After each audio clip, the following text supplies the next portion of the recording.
அதிமுகவின் எடப்பாடி பழனிசாமி தரப்பில் agri Krishnamurthy, OS Maniyan உள்ளிட்டோர் சென்னையில் செய்தியாளர்களை சந்தித்து வருகின்றனர். அந்த நேரடி காட்சிகளை பார்க்கலாம். அம்மா அவர்களால் அடையாளம் காட்டப்பட்ட அவர் அனைத்து இந்திய அண்ணா திராவிட முன்னேற்ற கழகத்தில் அம்மா அவர்களால் பொறுப்புகளிலே இருந்து விடுவிக்கப்பட்டவர். மாவட்ட கழக செயலாளர் பொறுப்பிலே இருந்து விடுவிக்கப்பட்டவர். அதன் பிறகு மாண்புமிகு அண்ணன் எடப்பாடியார் அவர்கள் இந்த இயக்கத்தினுடைய பொதுச் செயலாளராக பொறுப்பேற்ற பின்பு இழந்த மாவட்ட செயலாளர் பதவியை CV சண்முகம் அவர்களுக்கு மீண்டும் வழங்கியவர் மாண்புமிகு அண்ணன் பொதுச் செயலாளர் எடப்பாடியார் அவர்கள்.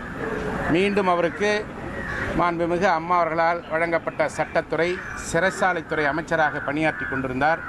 கூடுதலாக அவருக்கு கனிம வளத்துறையை தந்தது மாண்புமிகு அண்ணன் எடப்பாடியார் தான் என்பதை யாரும் மறந்துவிடக்கூடாது. மரியாதைக்குரிய கழகத்துடைய பொதுச் செயலாளர் அண்ணன் எடப்பாடியார் அவர்கள் கழகத்தினுடைய பொதுக்குழு உறுப்பினர்களால் 2665 பொதுக்குழு உறுப்பினர்களால், மாவட்ட கழகத்துடைய செயலாளர்களால், ஒன்றிய கழகத்துடைய செயலாளர்களால், நகர்கழகத்துடைய செயலாளர்களால் ஒட்டுமொத்தமாக பொதுச் செயலாளராக தேர்ந்தெடுக்கப்பட்டவர்.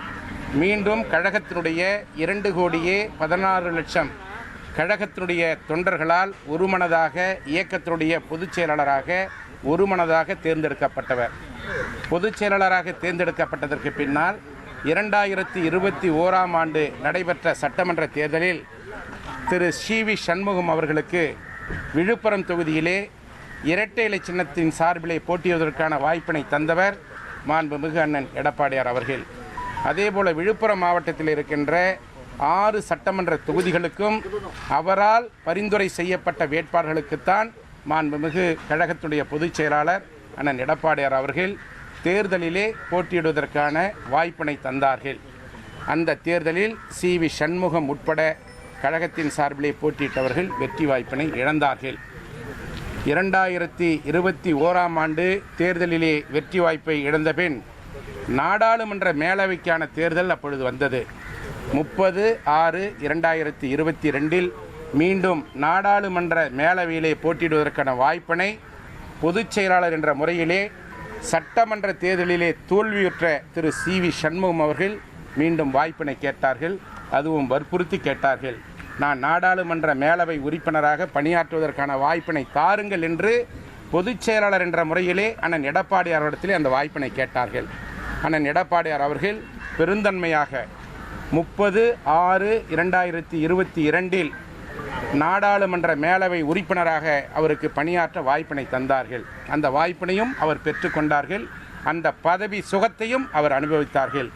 மீண்டும் 2026இல் சட்டமன்ற தேர்தல் வந்தபொழுது விழுப்புரம் மாவட்டத்தில் இருக்கின்ற 6 சட்டமன்ற தொகுதிகளில் ஏற்கனவே அண்ணன் எடப்பாடியார் அவர்கள் அவருக்கு விழுப்புரம் சட்டமன்ற தொகுதியிலே வாய்ப்பு தந்தார், தோல்வியை தழுவினார். 2026இலே நடைபெற்ற சட்டமன்ற தேர்தலில் மயிலம் சட்டமன்ற தொகுதியிலே தொகுதி மாறி நிற்பதற்கு ஒரு வாய்ப்பினை கேட்டார்கள். அந்த வாய்ப்பையும் அண்ணன் எடப்பாடியார் அவர்கள் பெருந்தன்மையோடு அவருக்கு தந்தார்கள். அந்த தேர்தலில் அவரால் பரிந்துரை செய்யப்பட்ட விழுப்புரம் சட்டமன்ற வேட்பாளர், வானூர் சட்டமன்ற வேட்பாளர், திண்டிவனம் சட்டமன்ற வேட்பாளர் தோல்வியை தழுவினார்கள். இவர் மட்டுமே மயிலம் சட்டமன்ற தொகுதியிலே வெற்றி பெறுகிறார். இந்த மாவட்டத்திலே அனைத்து இந்திய அண்ணா திராவிட முன்னேற்ற கழகம் தோல்வியுறுவதற்கு இவர்தான் காரணம் என்பதை நாங்கள் தெளிவாக சொல்லுகிறோம். அனைத்து இந்திய அண்ணா திராவிட முன்னேற்ற கழகத்தினுடைய வளர்ச்சிக்காக எந்த விதமான பணிகளையும் மேற்கொள்ளவில்லை.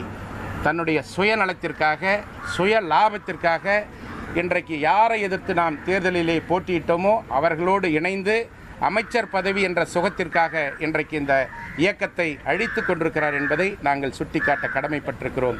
அனைத்து இந்திய அண்ணா திராவிட முன்னேற்ற கழகம் என்பது நேற்று பெய்த மழையில் இன்று முளைத்த காளான் அல்ல. இது புரட்சி தலைவர் MGR அவர்களால் உருவாக்கப்பட்ட இயக்கம். புரட்சி தலைவி அம்மா அவர்களால் எஃகு கோட்டையாக மாற்றப்பட்ட இயக்கம்.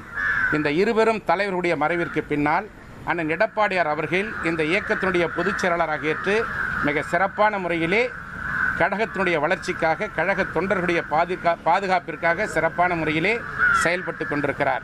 1,28,00,000 மனங்களை வென்ற தந்தி டிவி யூடியூப் சேனல். தவிர்க்க முடியாத தம்ப்நெயில், கலக்கலான கான்டென்ட்ஸ். நீங்களும் இந்த குடும்பத்தில் இணைய இப்பவே சப்ஸ்கிரைப் பண்ணுங்க. அசுரபலம் கொண்ட எங்கள் டிஜிட்டல் கரங்களில் உங்கள் விளம்பரங்களை சேர்க்க வாட்ஸ்அப் பண்ணுங்க 8939888838. Email advttv@dttv.in.